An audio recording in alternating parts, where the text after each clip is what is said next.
Morning, everyone, and we're very fortunate to have a lovely day outside with some sprinkle of snow coming. So to add to that 6 feet piles in my front yard. But we're very fortunate today to have a wonderful young lady as a speaker that's representing the Winnipeg Public Library. Her name is Toby Cygman. She's a graduate with a Bachelor of Arts degree from Concordia University. She attended the University of Manitoba and got another master's degree. She's a University of Western Ontario master's student as well. She worked in the Calgary Library. She was a teacher's assistant at the University of Manitoba. She was the editorial for the Bulletin, which is the, of course, University of Manitoba school newspaper. She worked as a Manitoba Health Liaison librarian. She was a breast librarian here in Winnipeg.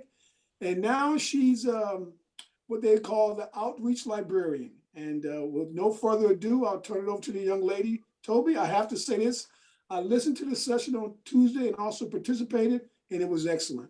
So get your questions ready for at some time at the end. So Toby, it's all your show.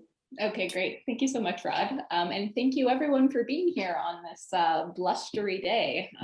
The last presentation was just 2 days ago and it was so lovely out, and now it's snowing, but that is Winnipeg for you. So today I am going to talk a bit about the library, about the programs and resources that we offer at the library. I understand that this group of people are mostly library users. I'm going to try to sort of gloss over or go over quickly the things you might already know, and then there will be hopefully some new stuff for you to learn from this. So I am going to talk more in depth about our electronic resources, the databases, the things that you can access online with your library card. I don't know if I'll be able to monitor the chat while I talk, but do feel free to interrupt me if you need anything clarified or if you have any questions, or you can wait until the end. So I'm going to share my screen here so I can pull up my presentation. So can everyone see a big Your Winnipeg Public Library? Yeah, okay, great. Okay, so let's get started here. So membership to Winnipeg Public Library, of course, is free if you live in the city of Winnipeg. That is the caveat. You do need to live in the city and pay taxes to the city to access the library. You can get a free card at any branch of the library, and anyone can get a library card, adults, children, even babies. So if you have any young children in your life, sometimes they really like having their own library card. I know my daughter really likes being able to sort of hand her card over when we go to the library and check out books on her very own card. A very exciting development at Winnipeg Public Library is that we are now fine free. As of January 1st of last year, all overdue fines, as well as DVD and Blu-ray borrowing fees, have been eliminated. So if you had any existing fines on your account, those have all been cleared. The only thing we now charge for is if you lose an item. If you don't return it after 30 days, you do get charged the replacement cost, but as soon as you return it, that charge goes away. So we love this. You don't have to worry about being a couple days late with your items, even a week late. Just return your items. That's all we care about. So there are 20 branches of the library, and your library card works at all 20 of them. So it's just one big interconnected system. You can borrow and return from any branch. So if you check out something from the Bill and Helen Norrie Library, you can return it to the Millennium Library. If you check out something from the West Kildonan Library, you can return it to the Fort Garry Library. Just a note that Monroe Library and Cornish Library are currently closed. Monroe is getting some renovations. Cornish is closed due to a problem with their heating. So just check the website before you just go to a library, just to make sure it's open, and also just to check the hours. Some of them have kind of weird hours. I understand that this group is particularly interested in the Bill and Helen Norrie Library. So this is the newest branch library that we have. It just opened last year in March. Features of this library include, they have some Roostertown history. If you're unaware, Roostertown was an urban Métis community that was displaced from the lands that is now the Grant Park area. So this library has some art and some information about Roostertown. They have a beautiful, beautiful outdoor space, which you're probably not going to be using anytime soon, but when the weather warms up, they've got tables and chairs and you can access the Wi-Fi from there. It's really lovely. The library itself has lots of windows and natural light. It has a fireplace and these beautiful moss walls. It's on several bus routes and there's lots of parking. So I just wanted to show you a video that the library made about the Bill and Helen Norrie Library, just to give you a bit more of a look at the inside. Hi, welcome to the Bill and Helen Norrie Library located at 15 Poseidon Bay. I'm Angela Mamo, branch head here. The library is named after Mayor Bill Norrie and teacher and librarian Helen Norrie. Toby, we can't see it. Oh yeah, I just realized my screen sharing is paused. Okay. Community, I will Zoom share. Okay. We're seeing my screen now. No, it's still paused. No, Okay, we're still seeing. Okay.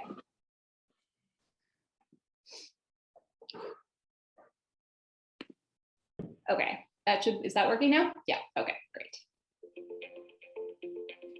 Hi, welcome to the Bill and Helen Norrie Library located at 15 Poseidon Bay. I'm Angela Mamo, branch head here. The library is named after Mayor Bill Norrie and teacher and librarian Helen Norrie. To better meet the needs of the community, this 14,000 square foot facility offers a fully accessible public space, tutorial and programming rooms, improved study and leisure areas, and 24/7 book return. Stops for public transportation are just steps away, and there is a 40-space parking lot. The library's design responds to community feedback provided during the planning process.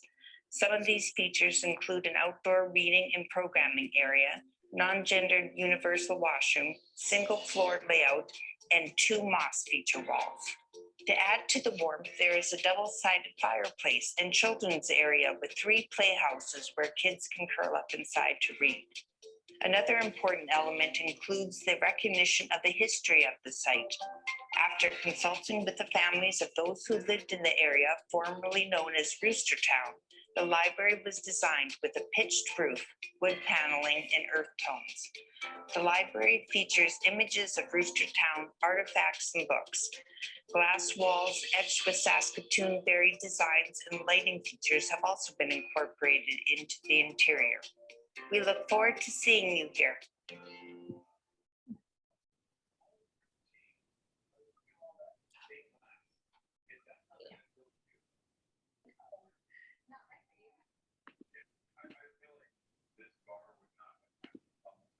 Okay, so very, very lovely library that we're really excited to have in the system. And if you haven't been there, I would recommend paying them a visit. They're very busy, apparently.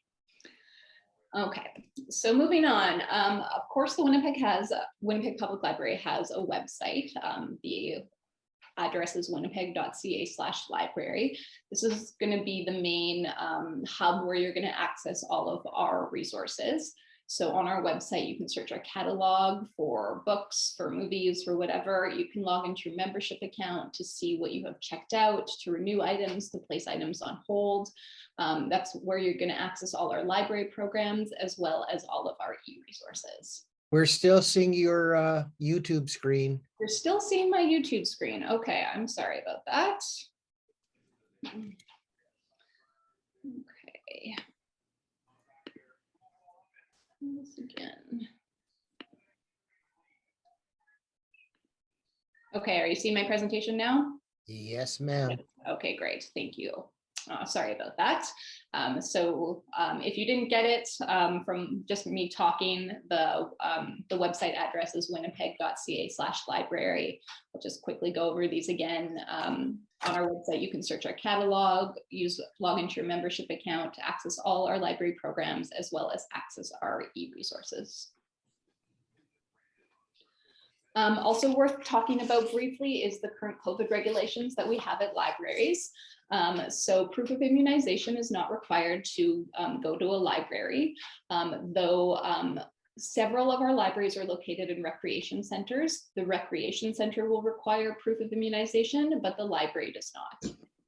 Of course, like everywhere, masks and social distancing are required at the library at this time. And drinks are allowed, but no food. You know, you can pull down your mask and take a sip of a drink, but please do not bring food into the library at this time. Some of the services that we offer at the library, just as a note, this picture was taken pre-COVID. So these days, you know, everyone will be masked. You'll see the plexi just like you see everywhere else. So we do have helpful staff like Monique here.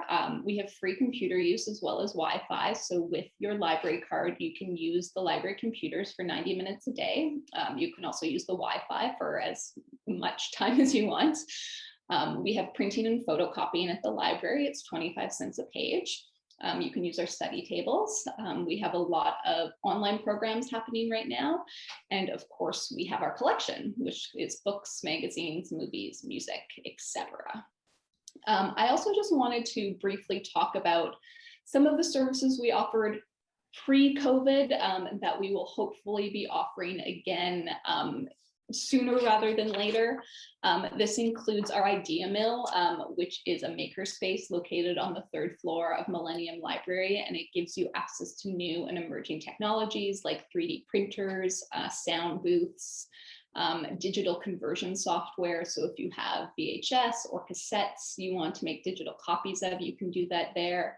It also has crafting tools like sewing machines, embroidery machines, just really great stuff, and everything is free. The only thing you would need to pay for at the Idea Mill is if you do any 3D printing. The Idea Mill also runs a musical instrument lending library, so you can check out things like guitars, ukuleles, violins, drums. They have like the full 88 key keyboards, basically all instruments you don't put your mouth on, you can check out at the library through the Idea Mill. And then of course our in-person programs, which will hopefully come back soon. But while we're not offering in-person programs right now, we are offering a lot of online programs, so programs like this through Zoom. So we have some Skywalk lectures coming up. That's where professors from usually the University of Winnipeg talk about their areas of expertise. We have one coming up on traffic enforcement and road safety, studying the universe from underground, reducing cancer mortality in the Notre Dame Cathedral. We have gardening workshops coming up, especially as spring approaches. There's one on growing colossus from seeds and the best native plants for your garden. We have a program called Authorized Heritage, Place, Memory, and Historic Sites in Prairie, Canada coming up on February 22nd. A tenant rights and responsibilities program on February 24th. And then we have things like online book clubs, we have computer workshops, we have story times. So just a lot of great things happening online these days. Also worth noting is you don't need a library card to register for any of these programs. So if you don't have a card or if your card has expired, you can still register and attend these programs. Talking a little bit about our collections, I think this is often what people think of when they think of the library. It's the actual physical materials that you can check out. So we have books, magazines, audiobooks, CDs. We have books in over 30 languages, as well as dual language books. So those are books in English as well as an additional language. We have DVDs and Blu-ray, popular movies, television shows, the whole deal, and then an extensive e-collection of ebooks, e-magazines, e-audiobooks, which I will talk about a bit more shortly. So moving on to talk about what you can access through our website, kind of the higher level stuff for library users. So the first thing I wanted to talk about is our info guides. So again, you access these right through our homepage. And these are librarian selected resources on specific topics. So the idea with these is that you can go onto Google and you can search for something like COVID, and you're going to get thousands, millions of results. And it can be really, really hard to tell the difference between good information and bad information. So librarians are trained at finding good information. So we've taken popular topics, we've scoured the web, we've found what we consider really good resources on popular topics, and we put them all in one place as kind of a jumping off point. So we have health guides, mental health guide, we have Indigenous guides, we have a Roostertown guide. So just a really good place to start if you are doing any research on a bigger topic that you kind of want to narrow down. Also, you don't need a library card to access the info guides unless they link to a database, and then you will, and I'll talk about those right now. So our e-media or digital library is very popular right now. It's really exploded in popularity with COVID and people not feeling as safe going into libraries. So this is where you're going to access all of our electronic materials, your ebooks, e-audiobooks, e-magazines. And this is, for all of these things, you'll need a library card. So if you are into ebooks, you'll want to know about Overdrive.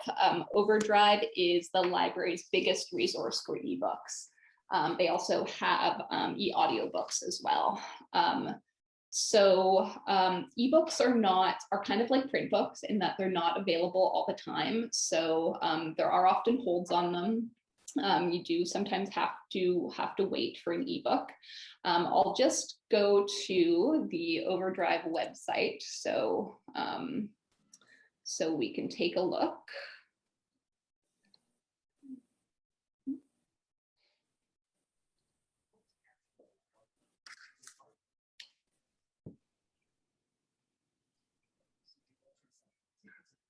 Can everyone see the library website? Is that what you're seeing right now? No, we're just seeing your seniors Overdrive page. So the presentation. Okay, now can you see the website? Yes. Yeah, library website. Okay, great. So I've showed this a few times in the presentation, but this is where you search the catalog. You can click it there to go into more search options, or you can just search for a title or author here. This is going to be our Ask Us, where you, if you have a specific question, you can plug it in there and see if your question can be answered.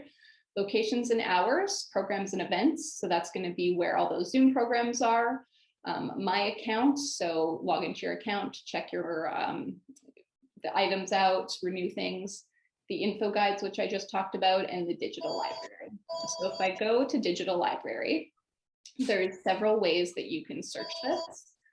You can browse by format, audience, or category. You can search A to Z library services, popular services. You can search by format. So if you're just looking for ebooks, you can go here. You can search by audience, so adults, French, and you can search by categories. I personally like to just go into A to Z digital library services because I know exactly what I'm looking for. So I'm going to go to A to Z and then O for Overdrive.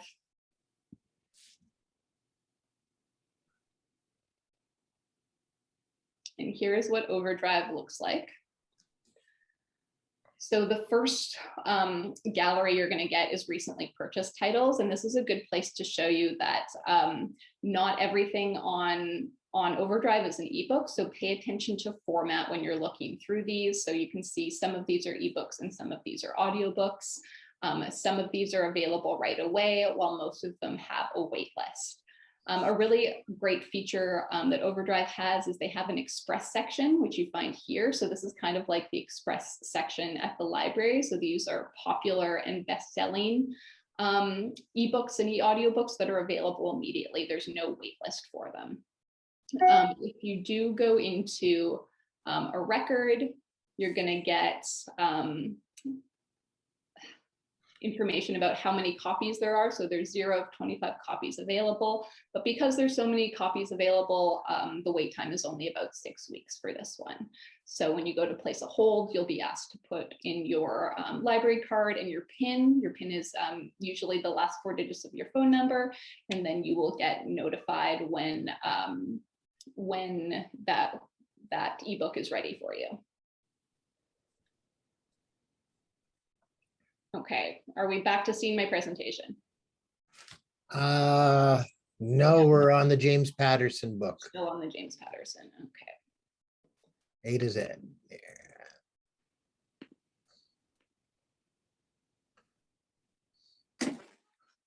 Martin, you're doing a great job as our technical support.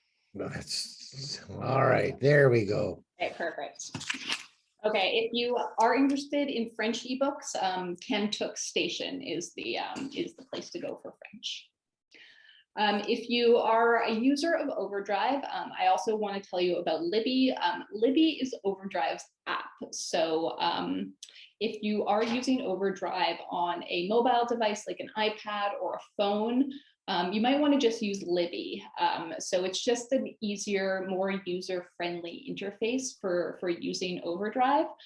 So it's kind of like the difference between if you have an iPad, say, and you're using Facebook on a browser like Google Chrome or Internet Explorer, or you're using Facebook on the Facebook app. It's the same thing. You're getting the same thing on the Facebook app and Facebook on a browser, just the app is going to be easier to just a nicer, easier format to use. So, so Libby is really great.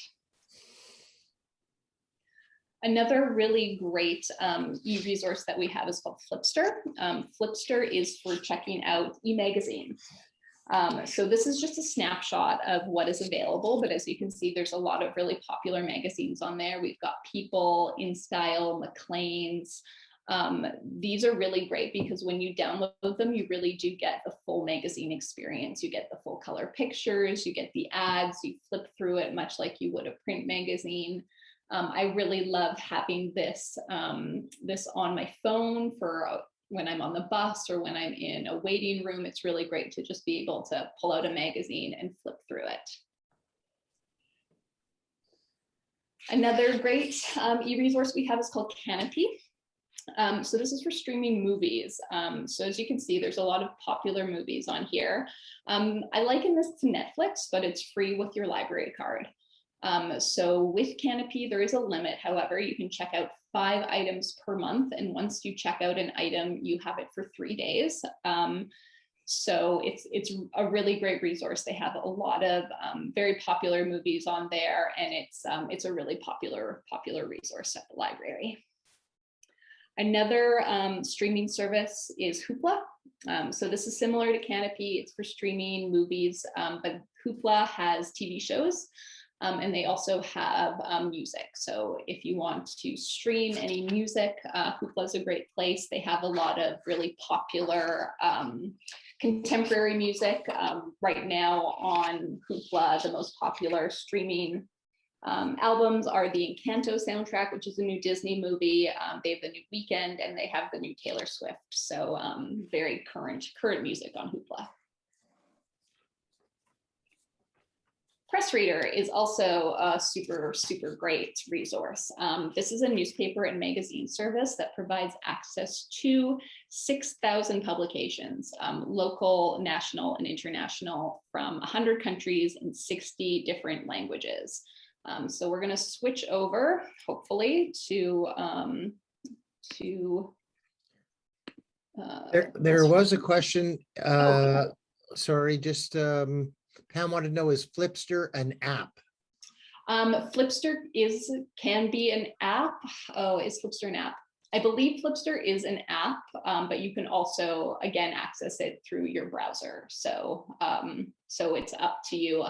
I'm not 100% sure actually if Flipster is an app, but I will, after I'm done talking, I will check and we can find out for sure. So can everyone see the library website again with Overdrive for Kids? Nope. No, that's not what you're seeing. Oh, this is not like The A to Z. Yeah. Yes, I can see Overdrive for Kids here. You can see that? Yeah, okay. All right, so I'm going to switch over to P for Press Reader. Oh. Show you what that looks like. Oh, so it's asking me to sign in with my library card number.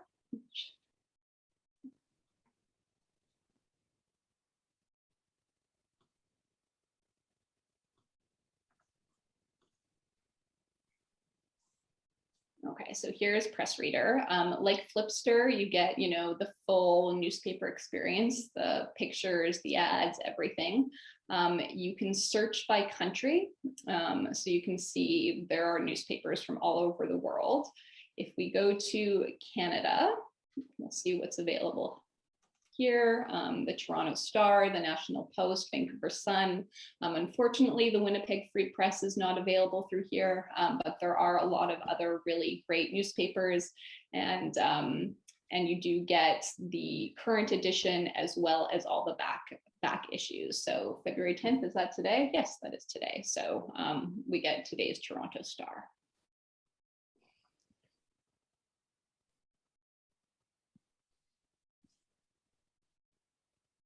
Okay, we're back to the presentation now. Yep. Okay, great. I'm getting the hang of this. A very popular resource that we also have is called Ancestry Library. So this is for doing genealogy research. It has records from over 4,000 databases from Canada, the US, and the UK.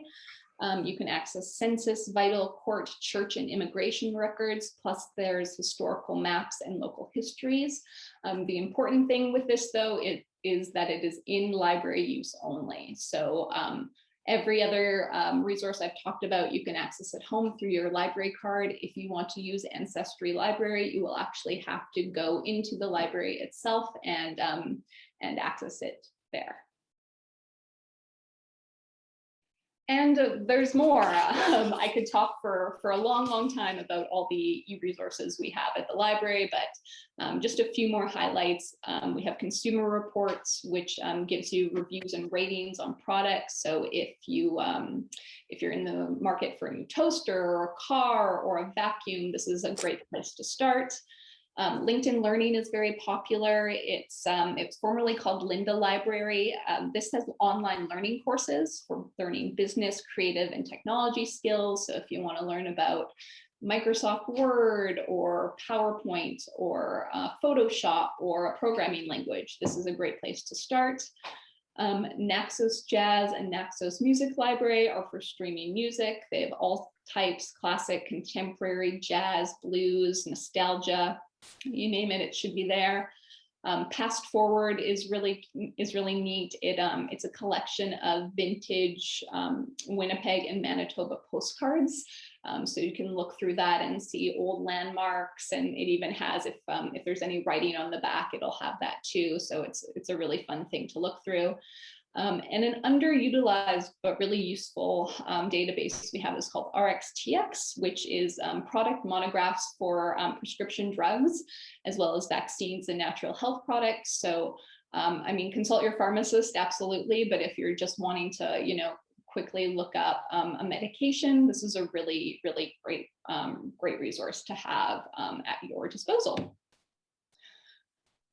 So I realized that was a ton of information in a very short period of time. So if you have any questions that you want to ask, I'm happy to answer them. I am going to look into that Flipster thing. But yeah, thank you for paying attention to all of that. That was a lot. Well, Toby, as always, you did an excellent job. So I must say you even improved from the last session, which is hard to believe. So it's going to be an open session. Just wave your hand, or if you want to go online, leave a chat. But it's time for question and Q&A period. Carol and Brian seem to be waving their hands first. Unmute yourself, and then Jerry. Oh, no, that was the video. Your mic. All right. There you are. Yeah, well, you're showing the consumer reports and so on, and there's a number of other ones. How do you get into there? Yeah, I missed that part of it. Oh, sure. So do you remember when I went into the website? I showed you the website and I went into digital library, and then there's that A to Z listing. Do you remember Okay. that? Yeah, Yeah. so you go to our website, you go to digital library, you can browse A to Z, and then you can go to C for consumer reports and find it there. Okay, Yeah. great. Thank you. And Sure. Flipster is an app. I found that out. So Okay. whoever was asking that, yes, Flipster is available as an app. Jerry T. Just curious, is the Globe and Mail online? I don't think it is, unfortunately. Yeah. Okay. Yeah, all the good ones, like the Free Press and the Globe and Mail. I Yeah. believe you can access the Globe and Mail if you actually go to the library and use Press Reader, but not from home. So Oh, you okay. have to, yeah. Good to have know. to Good to slum know. it with the National Post. Yeah. They got to make a living. Yeah. Hey, any other questions? Ricky? You're muted, Ricky. Then Carol? Ricky, cut off your mic. There you go. Oh, your mic is still off. There. There. I'm wondering what happened to RB Digital. I tried going into it the other day and it said it wasn't available to me. Yeah, that's a good question. So RB Digital is no more. They merged with Overdrive. So all the e-magazines that were on RB Digital are now on Overdrive. Oh, okay. Yeah. Thank you. Yeah, you're welcome. Carol? Not so much a question, but a comment. I do the newspaper archives a lot. I'm involved with genealogy. And so I look up obituaries a lot. And I've really enjoyed it because it's not just obituaries you get, but I have found tidbits of information, what Aunt Mary may have done or what Uncle Joe did in the past. And it all adds up to the genealogy part of it. It gives you stories of these people. So good on you guys. I have to say, I've had a chance to travel and live in different parts of the world and cities. I've never seen this place that loves obituaries more than Winnipeg. They're enthralled with obituaries here. Mind you, these are only obituaries in Manitoba, not in Saskatchewan, not in Ontario. So yeah, we have a lot, unfortunately, or fortunately, as the case may be. Yeah. Hey, Go any ahead, Jerry. Just by the by, pre-pandemic, I was a member of the Library Advisory Committee for our region, and it was a really interesting experience. And just, I think our committee, in fact, was quite active. And so if people, I guess once things get up and running again, it's something for library lovers to consider getting involved. Yeah, I believe the library advisory committees are still happening. They're just virtual. So if you are looking for a volunteer gig, yeah, definitely look into it. I served my 2 terms and I really enjoyed it. Toby, you want to talk about the Andrew Carnegie connection to Winnipeg? Oh, sure. So Andrew Carnegie is a bit of a hero in library land.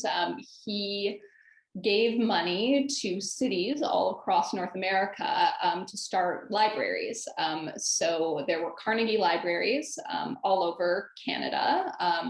We had 3.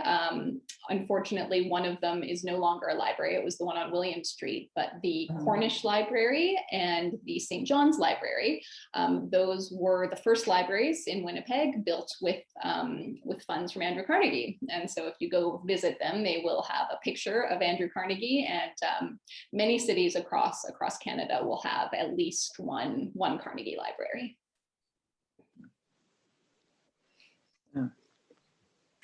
Go ahead, Jerry. Do you have any favorite authors or Me personally? recent publications that you could recommend? Oh, yeah, absolutely. One of my favorite authors of all time is Anne Patchett. Yeah. Yeah, she's an American author. Her most recent book is a book of essays, but her fiction is fabulous. I really like a book by her called Commonwealth. State of Wonder is excellent. Bel Canto. For local authors, Miriam Taves is one of my favorites. Yeah. Her newest Fight Night is fabulous, though my favorite book by her is probably All My Puny Sorrows, which is a few years old. If you are into books and reading, I can give a bit of a plug. The library has a podcast. It's called Time to Read. It's a book club podcast. I am on it. And our next episode will actually be our 50th episode. And we're going to be talking all things books, including talking about our favorite books. So that is available through our website or wherever you get podcasts. Again, it's called Time to Read. Oh, sounds great. Yeah, you know, Toby, Winnipeg has a very good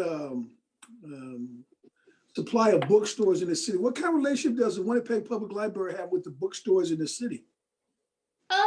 Not a huge relationship. I mean, bookstores are a place of commerce, and libraries are not. But we do, I think, have partnerships when it comes to like the Winnipeg Writers Festival, Thin Air, the Manitoba Book Awards. The library is involved with that. So it's a friendly relationship, but there's not really a partnership there, I would say. Okay, good. Yeah. Elaine, you had a question? Yes, I have two questions, if I may indulge. And thank you so much, Toby, for the presentation. My first question is, do you have any connection with the small libraries that people have on their front lawns? Yeah. And secondly, does the library or any of the libraries in the system, do the libraries rent out space for events? Should we be able to, when COVID is no longer a problem for us? So first question, small libraries on the front lawns. Okay, so the library is not affiliated with the Little Free Library program. That's something that, you know, anyone can set up a Little Free Library on their property. However, if you do set up a Little Free Library, the library has a map of many of those little libraries. So if you set up one and you would like it on the map, you can email us and we will put it on a map. If you go to our website, you can see the map of the little libraries that we do have. Of course, not all of them are on there because not everyone wants their little library on our map and not everyone knows that this is a thing, but that is how there is some connection there. Okay. The second question as to renting out space in libraries, yes, both for-profit and nonprofit groups can rent out meeting rooms at the library. Not right now, unfortunately, but once the numbers, I guess, are more steady and hospitalizations go down, then yeah, that's definitely going to be something that will be available. You can go to our website and look under room booking, and it will tell you all of the libraries and the rooms they have and the capacities of those rooms and any technology the room will have and that sort of thing. Is food is food allowed in that setting? Yes. Okay, thank you. So Toby, how did you get interested in libraries? Like, this is a passion of yours. Yeah, I mean, I've always loved the library. I've always been a big reader. Before I went to library school, I worked at Calgary Public Library, and that really just gave me an insight into library work and what day-to-day life is like at the library. And I really believe in libraries as a public space, as a place that anyone can go into. There's not a lot of free public spaces anymore. There's not a lot of places you can just go in where you don't need to buy anything, where you can just hang out. And I think the library just serves a really vital role in our communities. I have an unfair question to ask you. What do you think about the new Calgary downtown public library? Oh, it's beautiful. I had the pleasure of visiting several years ago, and it's gorgeous. If you're ever in Calgary, it's a must see. You have to explain what it is to people who haven't seen it. It's like a full city block. Yeah, it's just a brand new, beautiful library. It's sort of the flagship location in downtown Calgary. I'm not sure the architects involved in it, but it's just all wood and it has these beautiful lines and it's very open and tons of windows and it's just, it's gorgeous. Yeah. Jerry? Along that line, I was in Halifax, I guess, 3 years ago now, and their new library is outstanding too. Wonderful views of the water from the restaurant on the top floor. And just when you're traveling, especially if I was in Salisbury, where my aunt lived, and it was just a wonderful resource going to the local library. You don't have to have a card. It's a great place to hang out. Librarians are so helpful with resources, places to go, things to see, and that just if you're in a place for any length of time, it's a fabulous resource and a great way to meet people too. On that Just thought note, I'd add that. before I go to Ricky, on that note, Toby, is our library card good in any other city if we're there and want to use books? No, unfortunately not. Though a lot of libraries, ours included, do have visitor passes. So if you're in another city and you need to use the internet or something, I would check the library. Okay, Ricky? I know in Victoria, it was $20 a month to have a visitor pass, and the downtown Victoria Library and actually all the branches too I can highly recommend. Well, I know this, and all of us can agree with this. I mentioned it the other day, but when I was a young kid, your library card was basically your passport in the world. I mean, if you had a library card, you was very powerful. So I hope it still has that same sway, but I'm a big fan of library myself. Yeah. Ricky, you had a question? When I was growing up, the William Street Library was a favorite place of mine. And the building is, it has such memories. That marble staircase going up to the main area and then on up to the children's area. What's happening to that building? Is it going to be preserved? Is it going to be open to the public for us to visit again or not? I have no idea.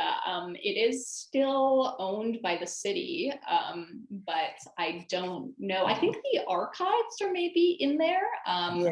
Yeah, but I don't think there's any plans to make it a public space anymore. Are the archives not available to the public though?